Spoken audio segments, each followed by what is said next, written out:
خالد بھائی یہ بتائیے گا، سوشل میڈیا پر افواہیں چل رہی ہیں کہ وزیر تعلیم خالد مقبول صدیقی کی ہدایت کے مطابق اعلیٰ تعلیمی اداروں کو ریگولیٹ کرنے والی اتھارٹی ہائر ایجوکیشن کمیشن نے یونیورسٹیز اور کالجوں کے انڈر ایجوکیشن طلبہ کے لیے اردو کو بطور لازمی مضمون نصاب سے ختم کر دیا ہے، تو اس میں کتنی صداقت ہے؟ جناب بالکل صداقت نہیں ہے، اور اس پہ کئی بار وضاحت ایچ ای سی بھی کر چکی ہے، وزارت بھی کر چکی ہے۔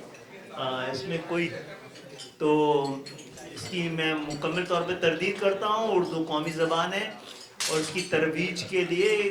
مستقل کام ہو رہا ہے، اور اس حوالے سے جو کچھ تھوڑی سی غلط فہمی تھی اس کو بھی کلیئر کر دیا گیا ہے۔ اچھا، ایک پولیٹیکل سوال کروں۔ اب کل جو کچھ ہوتا رہا اسلام آباد کے اندر، ایک وزیر اعلیٰ، منتخب وزیر اعلیٰ جو ہے وہ لوگوں کو اکساتا رہا، لڑاتا رہا، وہ آج غائب کا بھی، کل سے غائب بھی چل رہا ہے، تو کب تک یہ ایسا ہوتا رہے گا کہ اسلام آباد کے اوپر جو ہے چڑھائی کرنے کے لیے سرکار کے لوگ سرکار کے اوپر ہی چڑھائی کر رہے ہیں، ان کا کچھ نہیں ہوتا؟ پہلے ایک لاڈلا تھا، اب یہ دوسرا وزیر اعلیٰ لاڈلا ہو گیا، تو یہ کیا ہو رہا ہے پاکستان کے اندر؟ ایک شنگھائی کانفرنس ہو رہی ہے، بڑے بڑے لوگ آ رہے ہیں پاکستان کے اندر، معیشت بہتری کی طرف جا رہی ہے، تو یہ کیا سلسلہ؟ میرا خیال ہے مصنوعی قیادتیں جب بھی لانے کی کوشش کی گئی ہے اس کے نتائج بہتر نہیں نکلے ہیں، اور جن وزیر اعلیٰ صاحب کا کہہ رہے ہیں آپ کے لاپتہ ہو گئے، تو وہ لاسٹ ٹائم بھی اپنی مرضی سے ہوئے تھے، تو آج شام تک پتہ لگ جائے گا کہ وہ لاپتہ خود ہوئے ہیں یا کیا ہوا ہے۔ اور یہ خاص طور پہ بڑی وضاحت سے دیکھنے کی بات یہ ہے اور قابل مذمت بات یہ ہے کہ تیسری دفعہ ہو رہا ہے جب دنیا پاکستان کی طرف آ رہی ہے، پاکستان دوبارہ انٹرنیشنل کمیونٹی کے ساتھ جڑ رہا ہے، پاکستان کی سفارتی تنہائی ختم ہو رہی ہے، اس پہ کوئی نہ کوئی اسلام آباد پہ دھاوا بول کر اس کی جانب رخ کر پاکستان کو پھر اسی سفارتی تنہائی کی جانب دھکیلنا چاہتا ہے اور اقوام عالم میں اس کا چہرہ بگاڑ کے پیش کرنا چاہتا ہے۔ میرا خیال ہے اس کو سیریس نوٹ لینے کی ضرورت ہے۔ خالد بھائی یہ بتائیے گا، مجوزہ آئین میں ترمیم کی باتیں ہو رہی ہیں اور حکومت کی جانب سے اپوزیشن جماعتوں کو بھی منایا جا رہا ہے، اس سلسلے میں مولانا فضل الرحمان کی جانب سے تو انکار کر دیا گیا ہے کہ وہ اس آئینی ترمیم کے ساتھ نہیں کھڑے، تو ایم کیو ایم کیا سمجھتی ہے، کیا یہ ملک کے لیے ضروری ہے، اور ایم کیو ایم کیا اس معاملے پر حکومت کو سپورٹ کرے گی یا مطالبات بھی سامنے رکھے جائیں گے؟ جناب سپورٹ کرنے کا مقصد یہ ہے کہ اس میں کوئی بغیر دیکھے تو سپورٹ نہیں کی جا سکتی۔ اگر ہم دیکھیں گے یہ ترامیم پاکستان کے لیے، پاکستان کے استحکام کے لیے، مستقبل کے لیے، جمہوریت کے لیے، جمہوریت کی مضبوطی کے لیے، اور خاص طور پہ اس کے اثرات پاکستانی عوام تک پہنچیں گے، بہتر پہنچیں گے، تو ہم اس کا ساتھ دیں گے، ورنہ ہمارے اعتراضات بھی ہوں گے، اختلافات بھی ہوں گے، اور ہم اپنا فیصلہ کرنے میں آزاد بھی ہیں۔ کوٹا سسٹم پر اپنا واضح، کوٹا سسٹم میں توسیع کی بات ہو رہی تھی ابھی کہ کوٹا سسٹم میں توسیع کر دی جائے گی۔ دیکھیں کوٹا سسٹم کے خلاف تو یہ ایم کیو ایم بنی تھی، بعد میں معاملہ یہ ہے، اس وقت سندھ کے اندر خاص طور پہ صورتحال یہ ہے کہ جب تک میرٹ کا فیصلہ کرنے والے میرٹ پہ نہیں ہوں گے،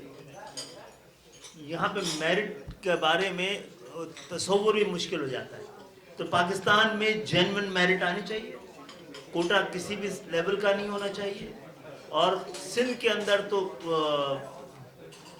المیہ یہ ہے کہ ایک ہی صوبے کے اندر آپ نے دو معیارات رکھے ہیں، کوٹے الگ الگ، تو اس کا جائزہ لے رہے ہیں ہم، اور ہم اس پہ اپنا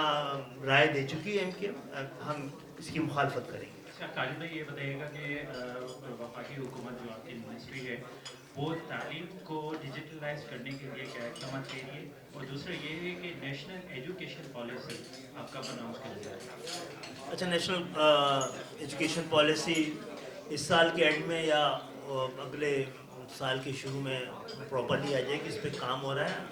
ہم مجلت میں نہیں لانا چاہتے، ایسے اقدامات ایسے اعلانات کرنا چاہتے ہیں جس پہ کہ عمل درآمد بھی کیا جا سکے۔ اس وقت ہمارا تو سب سے پہلی پریورٹی یہ ہے، دو طرح کی مشکلات ہیں، ایک تو ہمارے تقریباً 2.5 کروڑ اور 3 کروڑ کے درمیان ہمارے بچے آؤٹ آف اسکول ہیں، جو 6 کروڑ کے قریب ہیں تو ان کے ساتھ بھی پرابلم یہ ہے کہ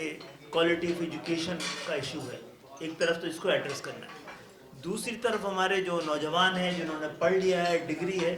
25,000 IT کی گریجویٹ شاید نکلتے ہیں ہر سال اور اس میں 5,000 کو جاب ملتی ہے. ایک ایسے موقع پہ جب دنیا بھر میں کروڑوں IT کے ایکسپرٹس کی شارٹیج ہے. اس کا مقصد ہم ان کو وہ نہیں پڑھا رہے جو آج کی دنیا کو ضرورت ہے. تو ہم اسی لیے ایک انٹرنیشنل سرٹیفکیشن چاہتے ہیں کہ جو لوگ جن کی انٹر کی میتھ اور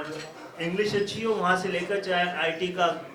وہ PhD کیا ہوا بھی ہو, اس سرٹیفکیشن کورس سے گزر کر نہ صرف ہم پاکستان کی ضرورت کو پورا کر سکتے ہیں بلکہ عالمی دنیا کو بھی. اگر ہمارے بچے ٹرین ہو کے باہر جائیں گے تو وہ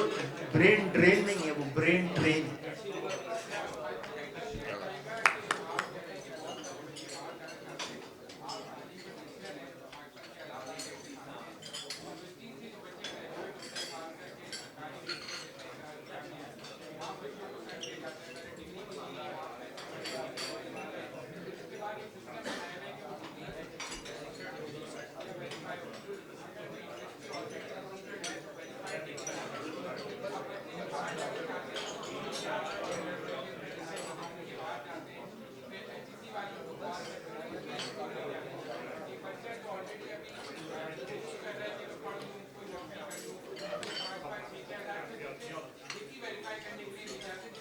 آپ صحیح کہہ رہے ہیں. ایک کمپلیکس صورتحال یہ ہے کہ صوبوں نے بھی HSC بنائی ہوئی ہے جو شاید 18ویں ترمیم میں اس کا تقاضا نہیں تھا. تو ہم جلدی صوبائی HSCs کو اور جو فیڈرل گورنمنٹ کی ان کو بیٹھا کر ان تمام ایشوز پہ جہاں پر اوور لیپنگ ہو رہی ہے یا ایکسٹرا کام کرنا پڑ رہا ہے اور ایکسرسائز کرنی پڑ رہی ہے اس کو سارٹ آؤٹ کریں گے انشاءاللہ. ٹھیک ہے جی. Nice.